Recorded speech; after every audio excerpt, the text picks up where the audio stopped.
Okey, trip kali ni saya bawa hampa ke Kelong Tok Pulau Pulau Aman.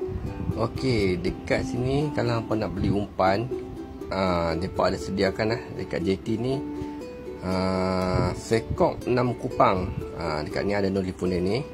Sekok 6 kupang tak salah saya lah. Okey, udang pun sedap-sedap lah. Untuk tunggu JT, hampa boleh tunggu dekat ni lah, sebelah JT ni untuk tunggu bot. Salah sebut jadi. Okey, kita pun dah start nak bertolak. Okey, macam ni lah kelong dia. Yang kami duduk sekarang ni kelong F.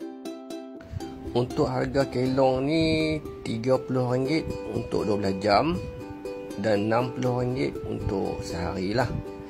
Dekat sini hampa boleh masak. Dia sediakan tuang gas, alatan memasak lengkap komplit. Katil ada satu ada bertilam. Ada sejadah semua. Untuk ke jamban, jamban yang disediakan jamban duduk lah. Ni kalau hampa duduk, boleh bom tu kat bawah. Okey, untuk strike pertama saya ketukar. Dekat sini memang banyak ketukar. Lepas tu anak saya pula strike ikan belukang. Umpan yang saya pakai umpan seridin, udang kopek, udang hidup. Hampa tengoklah seronoknya anak saya ni. Kalau hampa nak buat family kat sini memang sesuai. Nampak tak anak saya naik ketukar lagi. Kat sini memang banyak sangat ketukar. Kemudian saya strike lagi ketukar. Nampak tak? Dengan tak ke baju duri pun banyak lah. Memang tak boleh buat apa lah duri ni. Lepas tu malam tu memang syok sikit lah. Malam tu memang gasak kakao. Ketukar saja. Duri memang kurang dah dapat. Naik ketukar banyak. Dekat 20 ekor rasanya. Ketukar. Nampak tu.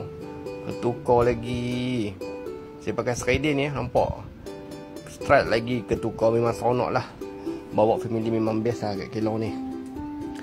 Lepas tu barulah nampak belukang dia. Belukang dia nampak tak besar lengan tu. Sedap kat lah tarik. Dekat sini kalau hampa mancing dengan betul, waktu ayat pasang nak ke surut ataupun surut nak ke pasang, hampa kena standby tau. Kat sini ada kurau dengan senangin. Boleh naik gogon lah. Saya malam dah putih kan. Ni hasil tanggapan saya dengan orang rumah saya seorang.